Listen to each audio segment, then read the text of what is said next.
السلام علیکم. یہ میری آپ سے 274 274ویں ملاقات ہے. امید ہے آپ خیریت سے ہوں گے. اس ایپیسوڈ میں پاکستان کے سیاسی اور معاشی حالات پہ بات ہوگی. سیاست آج کل گرما گرم ہے. اپوزیشن کہہ رہی تھی کہ ہم FATF کی شرائط کا بائیکاٹ کریں گے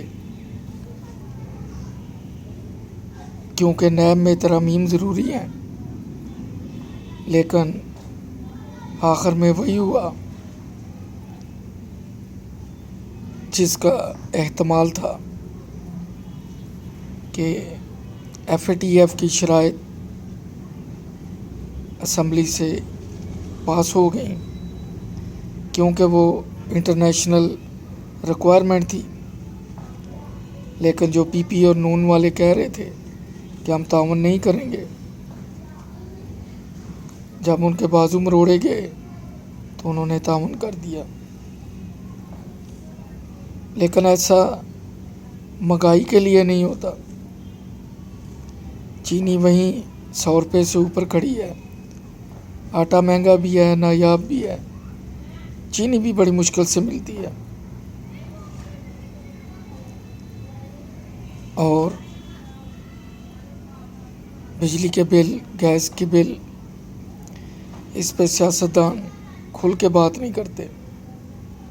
پیپل پارٹی کا خدشہ صحیح ہے کہ نون لیگ کی گورنمنٹ کے ساتھ یا جو گورنمنٹ میں بیک ڈور ڈپلومیسی ہے وہاں پہ انڈرسٹینڈنگ ہو چکی ہے،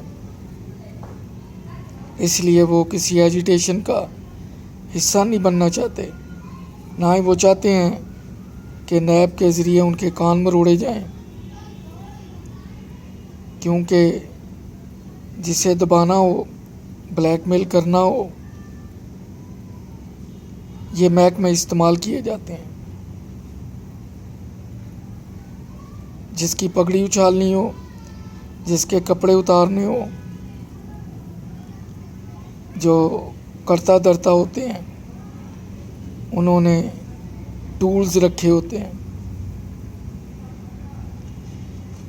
جب عوام کی ریلیف کی باری آتی ہے تو وہاں یہ بہانے تراشتے ہیں، ادھر ادھر نکل جاتے ہیں. جہاں اپنا مفاد آتا ہے، کروڑوں اربوں کے، کھربوں کے امبیزلمنٹ کے کیسز ہیں، کرپشن کے کیسز ہیں، کچھ ریکوری نہیں ہوئی. جتنے بھی بڑے سیاستدان ہیں، اور PTI کرپشن کے نعرے، ریکوری کے نعرے، بیرون ملک سے ڈالر واپس لانے، لیکن ہوا کچھ بھی نہیں ہے. بلکہ غریب کے لیے اور مشکل ہو گئی ہے. ہمارا جو معاشرتی ڈھانچہ ہے اور جو اوپر فیصلہ ساز ہیں وہ زیادہ زلفی بخاری ہے، حفیظ شیخ ہے، انیل مسرت ہے، بیک ڈور پہ پیچھے ہے پردے کے، وہ شہباز گل ہے. یہ وہ لوگ ہیں جو یورپ سے، امریکہ سے آئے ہیں. وہ وہی نظام لے کے آتے ہیں، وہی سوچ لے کے آتے ہیں جو ہمارے معاشرے سے بالکل میل نہیں کھاتی. انگریز جب 47 سے برصغیر سے واپس گیا تو اس نے اپنے جتنے بھی لوگ ادھر کام کرتے تھے، کیونکہ میرا لے کوئی بھی انگلینڈ میں گھر ایسا نہیں تھا جن کا ادھر کوئی deputy commissioner, superintendent police, assistant commissioner نہیں تھا. تو جب یہ لوگ واپس گئے تو برٹش گورنمنٹ نے سب کو گھر بھیج دیا. انہوں نے پوچھا ہمارا قصور کیا ہے؟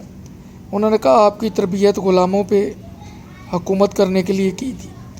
اگر ہم آپ کو UK میں پوسٹ پہ رکھیں تو آپ کی پرورش وہ نہیں ہے، آپ کی تربیت وہ نہیں ہے، لہذا آپ گھر بیٹھیں اور پینشن لیں. اس طرح جو بیرون ملک سے پیراشوٹ کے ذریعے آئے ہیں وہ ہمارے کلچر کو اتنا نہیں سمجھتے، اس کی وجہ سے ساری پریشانی ہے. اب دیکھیں آگے چل کے کیا ہوتا ہے۔ ایک فوج کا ادارہ ہے جو اب تو انتہا ہوگی سیاستدانوں کی نااہلی کی کہ کراچی میں صفائی ستھرائی کا کام بھی فرنٹیئر ورکس آرگنائزیشن کو دیا گیا ہے اور ڈیزاسٹر مینجمنٹ کے زیر انتظام یہ کام ہوگا۔ یہ ہمارے سیاستدانوں کا حال ہے، یہ ہمارے قطع درتا جو ہیں یہ ان کا حال ہے۔ جب جیبیں بھریں گے، مفاد دیکھیں گے، مطلب دیکھیں گے تو پھر عام آدمی کو فائدہ کبھی نہیں پہنچے گا۔ ویسے بھی اب معاشرے میں معیار بدل گئے ہیں، وہ پہلے والے معیار نہیں ہیں۔ پہلے ہم والدین سے سنتے تھے کہ جی فلاں نے بیٹے بیٹیوں کی شادی کر دی ہیں، حج پہ جا رہا ہے،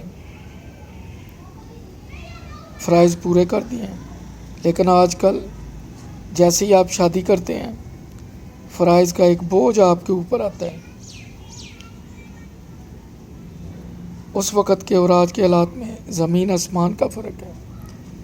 پہلے لوگ گھر کے سربراہ، وہ پنجابی میں گنڈ کہتی تھی، وہ جو کمی ہوتے تھے جیسے فقیر نائی، ان کے ذریعے بھیجتے تھے اگلے گھر کو پیغام کہ جی فلاں گھر سے آپ کے بیٹے یا بیٹی کے لیے رشتہ آیا ہے، تو وہیں پہ ہاں ہو جاتی تھی اور وہیں پہ پکا ہو جاتا تھا۔ اب پہلے گلی دیکھی جاتی ہے، پھر مکان دیکھا جاتا ہے، پھر گلی میں گاڑی گزرنے کی جگہ دیکھی جاتی ہے، پھر والد کو دیکھا جاتا ہے، پھر والدہ کو دیکھا جاتا ہے، پھر لڑکے کو دیکھا جاتا ہے، اور جو پہلے جان پہچان والے ہیں ان کو تو پہلے ہی سب جانتے ہوتے ہیں، لیکن جن کے ساتھ نیا تعلق جڑتا ہے وہ ان جان پہچان والوں سے بہت بہتر ہوتے ہیں جن کو ہم پچھلے 30-40 سال سے جانتے ہیں اور جو اکثر بلڈ ریلیشن بھی ہوتے ہیں۔ لیکن دولت جیت جاتی ہے، معیار پیچھے رہ جاتا ہے۔ کوئی کیا جانے کس نے کتنی دیر جینا ہے، اور دولت، گھوڑا اور تلوار کبھی کسی کے دوست نہیں ہوئے۔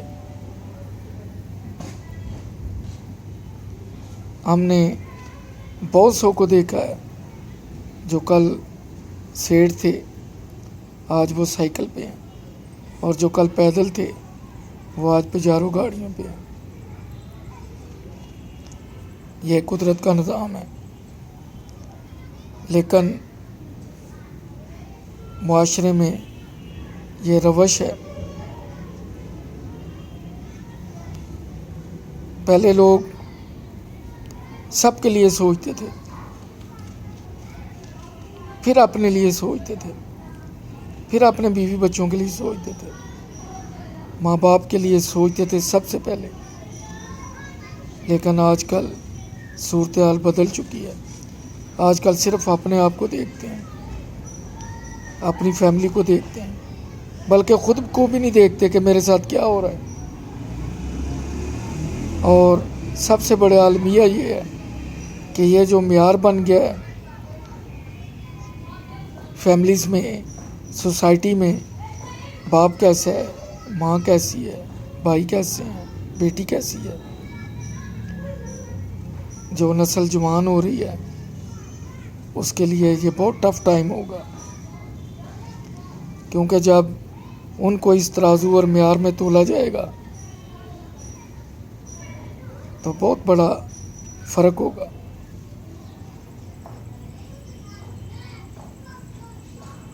یہ دور صرف اور صرف مطلب اور مفاد پرستی، دو چیزوں پہ، ان دو ستونوں پہ عمارت کھڑی ہے۔ ہم نے اپنا وقت گزار لیا ہے، اب ہمارے بچوں نے باغیں سنبھالنی ہیں۔ اللہ خیر کرے، اللہ بہتری کرے، لیکن وہ جو پہلے گھوڑا حرام ہوتا تھا اب حلال ہے۔ جب اپنی باری آئی ہے تو عزت نفس کے معیار میں بھی فرق آ گیا ہے۔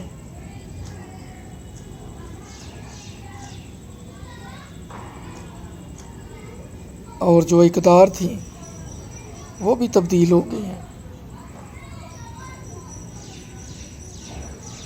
اللہ تعالیٰ ہمیں محفوظ رکھے۔ دوران گفتگو کوئی جملہ معترضہ تو معذرت چاہوں گا۔ جب احترام ختم ہو جائے، چھوٹے بڑے کا مفاد غالب آ جائیں، انصاف ختم ہو جائے، کیونکہ کفر کا نظام چل سکتا ہے، نا انصافی نہیں چل سکتی، تو وہ معاشرے ٹوٹ جاتے ہیں، بکھر جاتے ہیں۔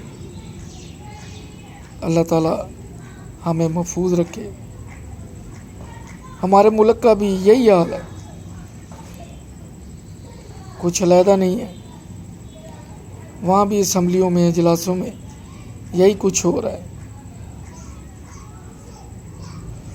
دشمن کو کچھ کرنے کی ضرورت نہیں ہے جب اپنے اندر ہی ففتھ کالم موجود ہیں۔ اپنا خیال رکھیے۔